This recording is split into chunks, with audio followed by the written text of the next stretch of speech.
Welcome to all my friends, students in NSC physics class by Dr. Hamid sir और राजा sir.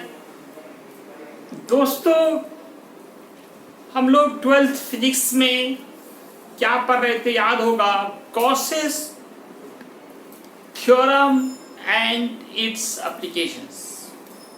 आज हम इस chapter के लास्ट टॉपिक को लेके आ रहे हैं। ये भी एक इम्पॉर्टेंट लॉन्ग क्वेश्चन है।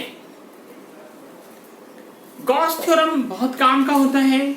आपने इसके कई यूजेस पिछले वीडियोस में, पिछले क्लासेस में आपने पढ़ा था। अब मैं इनका एक और यूज एप्लीकेशन गॉस थ्योरम का बताने जा रहा हूं।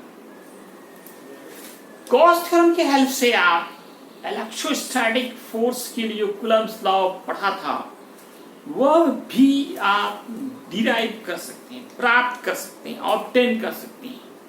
तो एग्जाम में कई बार यह भी पूछा गया है कि डिड्यूस, डिराइव या obtain Coulomb's law from Gauss's theorem.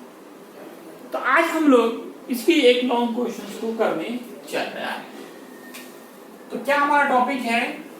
To obtain Coulomb's law of electrostatic force from Gauss's theorem. तो दोस्तों, कूलम्ब्स लॉ इलेक्ट्रोस्टैटिक फोर्स में याद कीजिए कि कितने चार्ज थे, कितने चार्ज की जरूरत पड़ती थी उसमें आपको। चलिए भाई इधर ही लेते हैं, दो charge. Coulomb's law of electrostatic force कितने चार्जों के लिए है? दो चार्ज के लिए। तो हम लोग को दो चार्ज लेने होंगे। एक Q1 लेते हैं, दूसरा Q2। दो पॉइंट चार्ज, छोटा चार्ज, इनके बीच का डिस्टेंस हम R मानकर चलते हैं। टॉपिक या क्वेश्चन तो समझ में आ गया ना क्या करने जा रहे हैं। आज हम लोग एक बहुत इंपॉर्टेंट लॉन्ग क्वेश्चन करने जा रहे हैं। क्वेश्चन का क्या है? क्वेश्चन कि Coulomb's law of electrostatic force को हम लोग एक तरह से सिद्ध करने जा रहे हैं, उसको प्रूफ करने जा रहे हैं, उसको प्राप्त करने जा रहे हैं। किसके हेल्प से? गॉस थ्योरम के हेल्प से। तो गॉस थ्योरम बहुत ही काम का है। इससे हम लोग Coulomb's law of electrostatic force भी प्राप्त कर सकते हैं। कैसे करेंगे आइए देखते हैं। तो सबसे पहले हम लोग दो चार्ज लेंगे, क्योंकि कूलम्ब्स लॉ के लिए दो चार्जों की जरूरत होती है। इस फिगर में आप देख सकते हैं दो चार्ज हैं, एक Q1 Q2, और दोनों के बीच का डिस्टेंस स्मॉल r मानेंगे। अब Q1 को सेंटर मानते हुए, R को रेडियस मानते हुए एक एस्फीयर खींचेंगे। क्या खींचेंगे? एस्फीयर। Q1 को क्या रखेंगे? सेंटर। R को रेडियस मानते हुए एक एस्फीयर ड्रॉ किया जाएगा। इस एस्फीयर के सरफेस पे हमारा हो जाएगा Q2 चार्ज। इस पॉइंट पर इलेक्ट्रिक फील्ड इंटेंसिटी का जो डायरेक्शन होगा आपको पता है किधर होगा? Vertically outward, E vector. तो आप गॉस थ्योरम लगा करके कूलम्ब्स लॉ ड्राइव करने जा रहे हैं। एरिया वेक्टर का भी डायरेक्शन क्या होगा? वर्टिकली आउटवर्ड होगा। चलिए हम लोगों ने जो फिगर में बनाया है उसको थोड़ा सा लैंग्वेज में एक्सप्लेन करते हैं। ये लैंग्वेज वाला ही लोगों को बड़ा टफ लगता है। लैंग्वेज में क्या है? आपने जो फिगर बनाया उसी को लिखना है, अपने लैंग्वेज में लिखना। आप समझ के लिखिए क्या किया आपने, उसको लिख दें। इसमें क्या किया? दो चार्ज लिया, लेट या टेक भी लिख सकते हैं, आपको अपनी मर्जी। ये लैंग्वेज अपना ही देना अच्छा होता है। एग्जामिनेशन में लिखे रहते हैं कि परीक्षार्थी अपने शब्दों में उत्तर दें, अपने ही ना ऑल लैंग्वेज या यूज करें आप। Let two charges, 2 point charges देना है, क्योंकि कूलम्ब्स लॉ के लिए पॉइंट चार्ज चाहिए। लेट 2 पॉइंट चार्जेस कौन कौन से हैं? Q1 and Q2 lie at r distance, दो है ना, दो चार्ज r डिस्टेंस पे। हम लोग कर क्या रहे हैं, we draw a Gaussian spherical surface,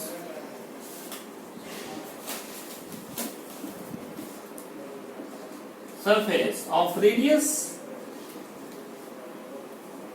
कितना ले रहे हैं, स्मॉल आर, जो दूरी है चार्जेस की बीच का उसको रेडियस मानते हैं, एंड q1 को सेंटर एज सेंटर। क्यों खींचा कि आपने पढ़ा है गॉस थ्योरम लगाने के लिए किसी क्लोज सरफेस, किसी गॉसियन सरफेस की जरूरत होती है, इसीलिए हमने यहाँ पे गॉसियन स्फेरिकल सरफेस ड्रॉ किया। ऐसे किया, Q1 को सेंटर मान लिया, R को रेडियस मानते हुए एक स्फीयर ड्रॉ कर दिया। अब आप गॉस थ्योरम लगा सकते हैं according to Gauss theorem.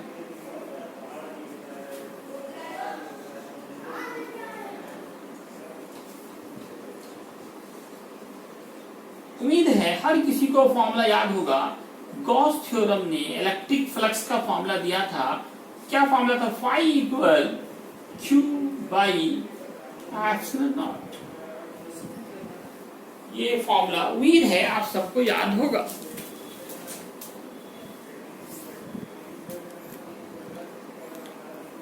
According to Gauss theorem क्या फॉर्मूला आया, phi equal Q by epsilon naught, phi equal Q by epsilon naught. तो फिर लाइट देखने के सही फिगर नहीं आ रहा है।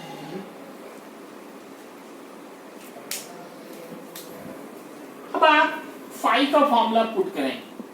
फाई का फॉर्मूला बोलिए दोस्तों, आपको याद है ना, इस चैप्टर का शुरुआत फाई से ही किया था, इलेक्ट्रिक फ्लक्स से, E vector dot A vector Q, sphere के अंदर देखिए चार्ज क्या है, Q1 है, और यहाँ पे E और A का E dot A vector E dot A का फॉर्मूला यूज करें, E cos theta Q1 by epsilon not, area of sphere use करें 4 पाई r स्क्वायर, थीटा 0 डिग्री लगाएं,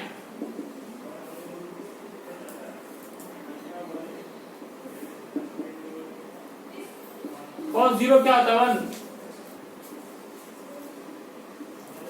ये कितने हो जाएंगे Q by 4 pi r square into epsilon not. इसको arrange करके लिखें 1 by 4 pi epsilon not Q by r square. इसको एक इक्वेशन मान लें, इसको क्या मान लिया, एक इक्वेशन। नाउ अब आप फोर्स का फॉर्मूला क्या पढ़ा था, F बराबर QE, Q देखा जाए Q2 है और E के जगह पे ये मान पुट करें 1 by 4 pi epsilon not Q by r square. Q हमारा क्या है, Q1 है, Q1 by r square, Q1 by r square, Q1 by r square. इसको अरेंज करके लिखते हैं 1 बाई 4 पाई एप्सिलॉन नॉट को पहले लिखें, फिर Q1 Q2 by r square करें। देखिए जादू हुआ ना, हमने शुरू किया था गॉस थ्योरम से, और ये फॉर्मूला जो मिला, ये फॉर्मूला आपने कहां पढ़ा था, Coulomb's law of electrostatic force में ये फॉर्मूला आपने पढ़ा था इलेक्ट्रोस्टैटिक फोर्स का, 1 by 4 pi epsilon not Q1 Q2 by r square. बस इतना ही करना होता है और ये हमारा हो जाता है एक लॉन्ग क्वेश्चन। कितना एक बार फिर से समझ लेते, ध्यान दें, ध्यान दें, tension, come on the board, look on the board. क्या किया आपने, देखिए बहुत इजी है, एक बार ध्यान से देखें। दो चार्ज लेंगे आप, Q1 और Q2, बीच का डिस्टेंस आप मानेंगे, छोटा चार्ज लेंगे, पॉइंट चार्ज लेंगे। इसके बाद आपको एक कंस्ट्रक्शन वर्क करना है, गॉस थ्योरम लगाना है, तो क्लोज सरफेस चाहिए, गॉसियन सरफेस चाहिए। तो Q1 को सेंटर मानते हुए, R को रेडियस मानते हुए हम लोग एक गॉसियन एस्फेरिकल सरफेस ड्रॉ करेंगे। और Q2 पॉइंट, जहाँ पे Q2 चार्ज, इस पॉइंट पे Q1 के कारण इलेक्ट्रिक फील्ड इंटेंसिटी किधर होगा, वर्टिकली आउटवर्ड। एरिया वेक्टर ये भी वर्टिकली आउटवर्ड। E वेक्टर और A वेक्टर दोनों का डायरेक्शंस क्या देख रहे हैं, सेम देख रहे हैं। अब आप गॉस थ्योरम लगा सकते हैं, क्लोज सरफेस है, गॉस थ्योरम लगाएं। क्या फॉर्मूला है, फाई बराबर क्या पढ़ा था Gauss theorem, electric flux phi, phi से क्या था electric flux Q by epsilon naught, और फाई को क्या लिख सकते हैं, E vector dot A vector. अब इसको तोड़ें आप, E cos थीटा, थीटा देख दिए आप, ये फॉर्मूला पढ़ा था ना, vector A dot vector B mod A mod B cos, सही भी 11th के ही वेक्टर चैप्टर से है। E रखें, एरिया के जगह 4 पाई r स्क्वायर, थीटा की जगह पे 0 डालें, cos 0 क्या होगा, 1 होगा। इस पूरे को नीचे भेज दें। इस तरह से E निकाला। हमको क्या निकालना है, फोर्स, क्योंकि Coulomb's law of electrostatic force जो है वो फोर्स का फॉर्मूला देता है, और फोर्स का फॉर्मूला आपने पढ़ा Q into E। Q हमारा Q2 है, चार्ज जो यहाँ पे क्या है Q2 है, और E का क्या मान निकाले, 1/4 पाई f0 Q 1 by r square. उसको पुट करें, एक साथ अरेंज कर दें। इस तरह से आप क्या देख रहे हैं, हम लोगों ने कूलम्ब्स लॉ प्राप्त कर लिया। इसलिए यहाँ पे एक लाइन लिख दें, hence obtained Coulomb's law, hence obtained Coulomb's law. आप सीधा सीधा लिख लेंगे, मेरे पास जगह की कमी है। ऑब्टेन्ड कूलम्ब्स लॉ ऑफ किसका, इलेक्ट्रोस्टैटिक फोर्स। फॉर्मूला आ गया, मतलब कूलम्ब्स लॉ आ गया। ये फॉर्मूला कहां से आया था, कूलम्ब्स लॉ से ही आया था। दोस्तों इसे आप अच्छे से नोट करें।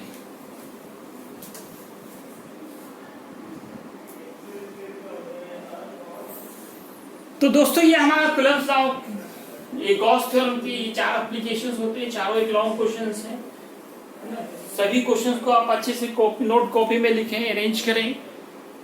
एक क्वेश्चन यहाँ पे, एक शॉर्ट क्वेश्चन बनता है, वो है इलेक्ट्रोस्टैटिक शील्डिंग क्या होता है। What is electrostatic shielding.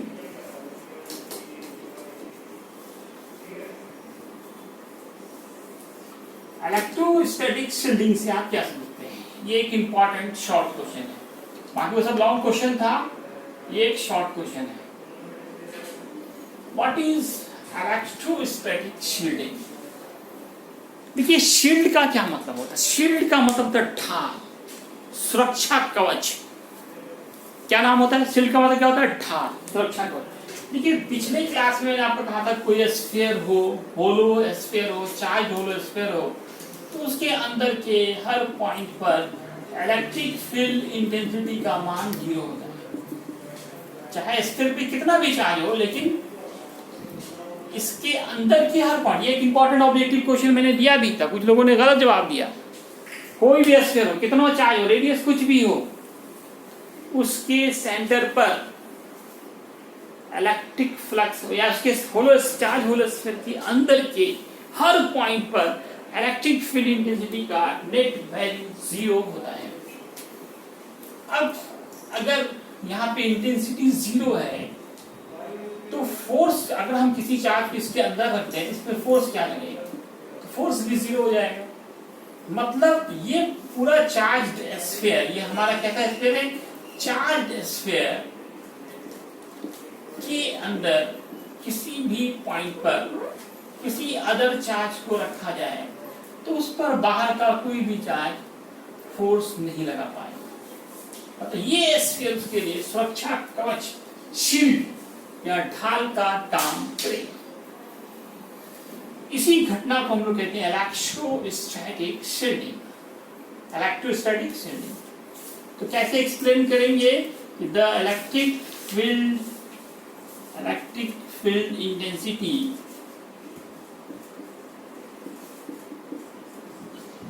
inside any charged sphere is 0. That is E is 0. तो फोर्स क्या होगा, force on any charge lie inside of the sphere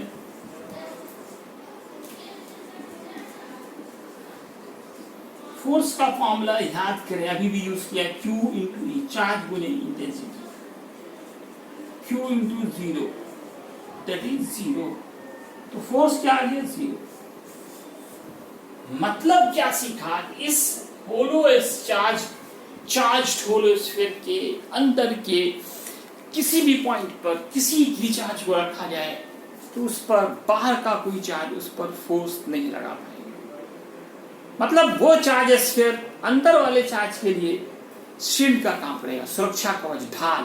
जंग में लोग जाते हैं ढाल लेके जाते हैं, तो ढाल का काम करेगा। इसी घटना का नाम इलेक्ट्रोस्टैटिक शील्डिंग। इस तरह से हम लोगों ने क्या सीखा? Hence,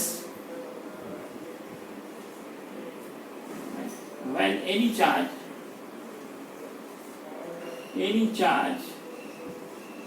is placed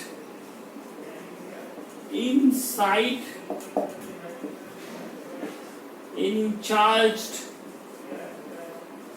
hollow sphere, then force exerted by any other charge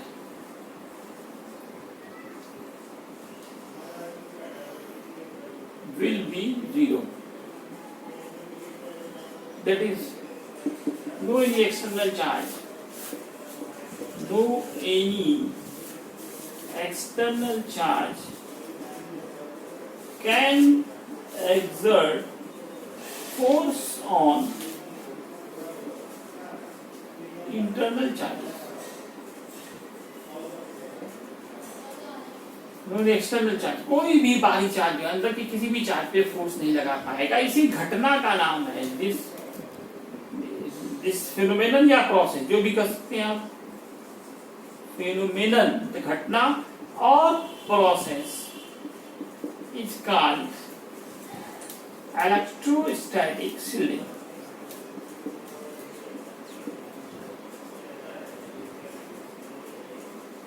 इसी घटना का नाम क्या है? इलेक्ट्रोस्टैटिक शील्डिंग है। इसका एक बेस्ट एग्जांपल है जो आप मॉडर्न फिजिक्स में पढ़ेंगे, है ना, cable TV wire, dish TV wire, cable TV wire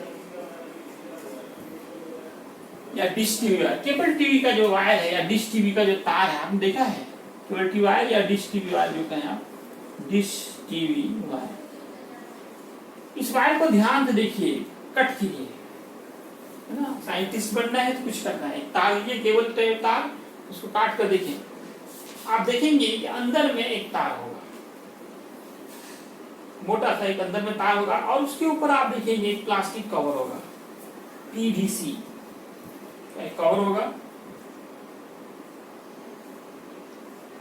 और फिर आप उसको काट के देखें तो आप जाली नुमा वायर देखेंगे, जाली तरह इस तरह मैश वायर होगा।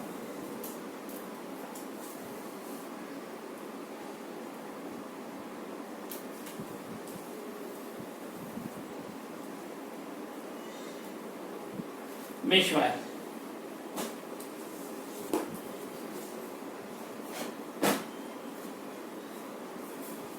यही मेश वायर जो है इलेक्ट्रोस्टैटिक शील्डिंग का काम करता है।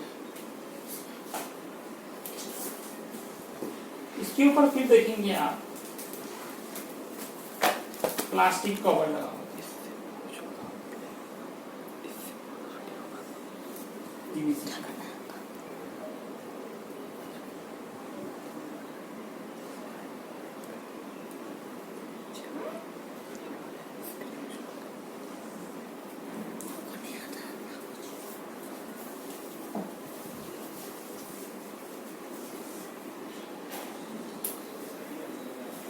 ध्यान से देखें, मैं मॉडर्न फिजिक्स में इसको पढ़ाऊंगा अच्छे से। मॉडर्न फिजिक्स में ये आपको वहाँ पे एक चैप्टर है कम्युनिकेशन सिस्टम, जिससे सिग्नल्स को एक जगह से दूसरी जगह कैसे भेजते हैं, मोबाइल, फैक्स, इंटरनेट, ये सब के बारे में आपको भेजना है। डिश टीवी सब के बारे में भी वहाँ पढ़ेंगे।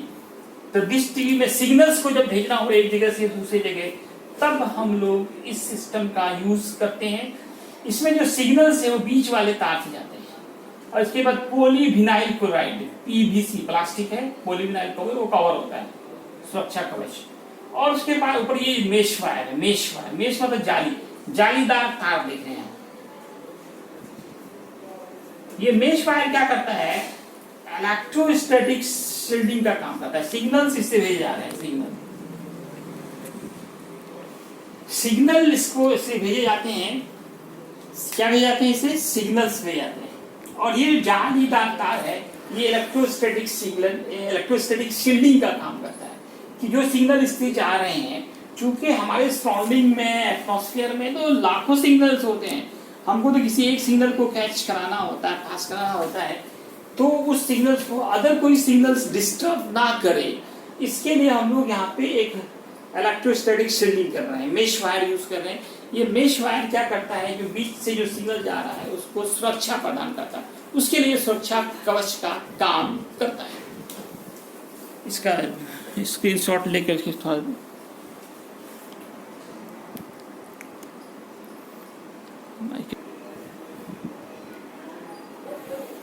तो दोस्तों, इस तरीके से हमारा ये जो चैप्टर था, third chapter of electrostatics, Gauss electric flux Gauss's theorem and its application, ये हमारा फिनिश हुआ। हर चैप्टर के अंत में आपको एक काम करना चाहिए लास्ट में, कि जितने इंपॉर्टेंट फॉर्मूले उनको कलेक्ट करें, फिर न्यूमेरिकल्स को बनाएं। तो हम लोग उसका नाम याद कीजिए, क्या दिए हुए थे क्लासेस जब हम लोग ऑफलाइन चला रहे थे, याद कीजिए उसका नाम पावर बैंक था।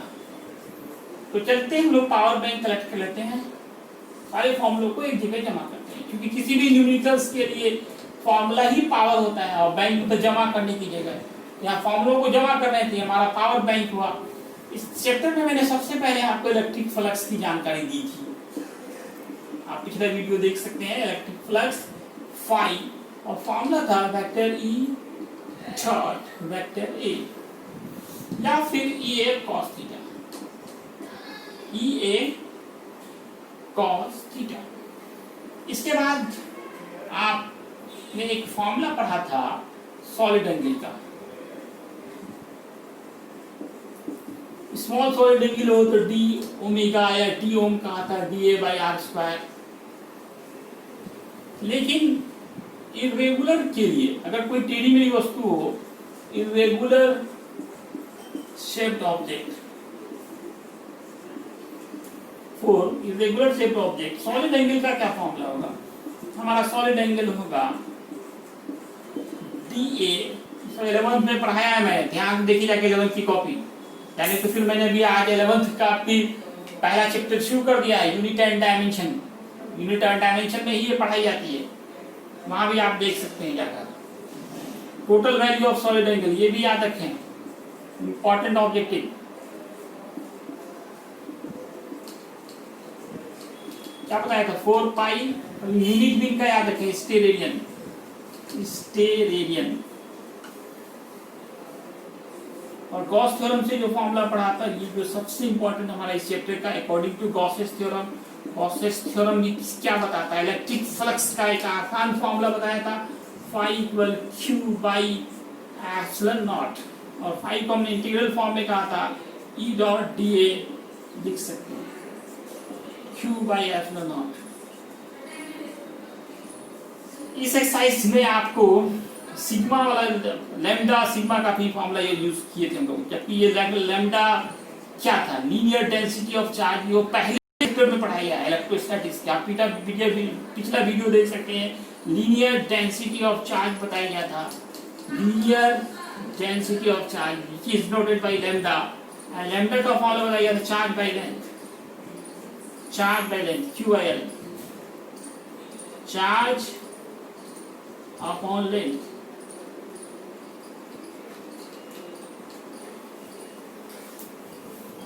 फॉर्मूले की भी जरूरत पड़ी थी, याद करें।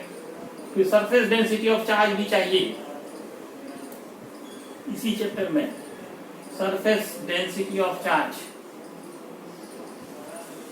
Small sigma, charge by area, Q by area, surface area.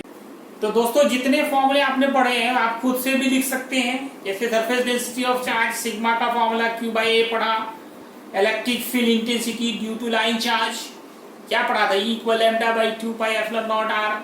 इसको अरेंज करके स्मार्ट फॉर्मूला बनाए थे 1/4πε0 2λr। यहाँ एक इंपॉर्टेंट ऑब्जेक्टिव मैंने दिया भी था आपको कि E और R में क्या रिलेशन होगा लाइन चार्ज के लिए या चार्ज सिलेंडर के लिए। ऑप्शन आपका क्या होना चाहिए था, E प्रोपोर्शनल 1/R। कोई चार्ज होलो स्फीयर हो तो इसमें मैंने 3 कंडीशन निकाला था इलेक्ट्रिक फील्ड इंटेंसिटी का। एक आउटसाइड ऑफ स्फीयर फॉर्मूला था 1/4πε0 Q/r²। दूसरा on the surface of sphere E=1/4πε0 Q/r²। और फिर तीसरा था inside of the sphere E will be 0। और for any thin charge sheet, पतला कोई चार्ज शीट हो E का फॉर्मूला σ/2ε0 होता है। और कोई थिक चार्ज शीट हो, मोटा हो तो σ/ε0। इसमें ध्यान रखना है, ये भी इंपॉर्टेंट ऑब्जेक्टिव क्वेश्चन इस साल भी पूछे गए थे, हर साल रिपीट होता है, कभी थिन और कभी थिक। लड़का इसमें गलती करके आता, थिन का पूछा थिक का लिख दिया, थिक का लिखा तो थिन का लिखा। तो दोस्तों मैं एक क्वेश्चन आपको देने जा रहा हूं, इसको जरूर आप YouTube पे जाकर इसका आंसर दें। और आप चूंकि चैप्टर आपका फिनिश हो चुका है तो आप एमपीरी मेस्सी वर्मा जो भी बुक्स हैं आपके पास एनसीईआरटी, अब तो आप खासकर पहले एनसीईआरटी पे ध्यान दें, एनसीईआरटी के सारे क्वेश्चंस को सॉल्व करें। जो नहीं बने मैं अगला एपिसोड में उन्हीं सारे क्वेश्चंस का आपका जो भी डाउट होगा उसको मैं क्लियर करूंगा। आप सभी YouTube के कमेंट बॉक्स पे जाके आप अपना क्वेश्चन को वहां पर लिखें, अपने क्वेश्चंस को जरूर हमसे शेयर करें। मैं अगला जो वीडियो बनाऊंगा आपके जितने भी प्रॉब्लम्स हैं, चाहे ऑब्जेक्टिव सब्जेक्टिव न्यूमेरिकल जो भी है, मैं उन सारे सवालों का आंसर दूंगा। आप सभी से रिक्वेस्ट है कि आपकी YouTube के कमेंट बॉक्स में अपना क्वेश्चन जरूर हमसे शेयर करें, जो प्रॉब्लम्स है जो डाउट है वो जरूर जरूर जरूर हमसे शेयर करें। एक क्वेश्चन का दे रहा हूं, इफ द होमवर्क है compulsory, radius of any sphere, मैंने ये ऑब्जेक्टिव में भी दिया था, any sphere becomes of any if the radius of any charged sphere, sphere कैसा है हमारा charged sphere है, charged sphere becomes half, then calculate, then what will be change in electric flux, what will be change in electric flux। इस तरह का question her books में मिल जाएंगे और कई बार एग्जामिनेशन में पूछे गए। कभी यहाँ पे देखिए जैसे हाफ किया, कभी डबल होगा। तो देखिए आप दोस्तों बहुत आसान क्वेश्चन है, आप गॉस थ्योरम के स्टेटमेंट पे जाएं तो इस सवाल का जवाब मिल जाएगा। क्या चेंजिंग आएगा, रेडियस को हाफ करें, डबल करें, ट्रिपल करें, क्या होगा सोचें, थोड़ा ध्यान से सोचें। बहुत आसान सवाल है, इसका क्या आंसर होगा, आंसर है डबल। ऑप्शन है आपके पास हाफ, 4 टाइम्स या 1/4 टाइम्स। और डी में क्या रहा है, no change, no any change. ये क्वेश्चन वही है जिसमें मैंने इससे पहले जो डी दिया था वो डबल करके दिया था, यहाँ पे क्या कर रहे हैं, हाफ करके दे रहे हैं। तो क्या कहेंगे, क्या आंसर होगा दोस्तों। आपने जो पढ़ा है 5 से क्या Q/ε0, क्या यहाँ रेडियस है, ध्यान दीजिए स्फीयर भी एक क्लोज सरफेस है, रेडियस है तो नहीं ना। अब आप रेडियस चाहे डबल करें ट्रिपल करें, क्या होगा, नो एनी चेंज। आप उम्मीद है कि पहले क्वेश्चन का भी आंसर समझ गए होंगे और इस क्वेश्चन का भी आंसर आप समझ चुके होंगे कौन सा आंसर होगा। अब भी आप जवाब ना दें तो कब दें, तो आप YouTube के कमेंट बॉक्स में जाकर जरूर इसका आंसर दें। खूब मेहनत करें, अच्छे नंबरों से आप एग्जाम में पास करें और न्यूमेरिकल्स बनाएं, कॉम्पिटिशन्स की तैयारी करें। धन्यवाद।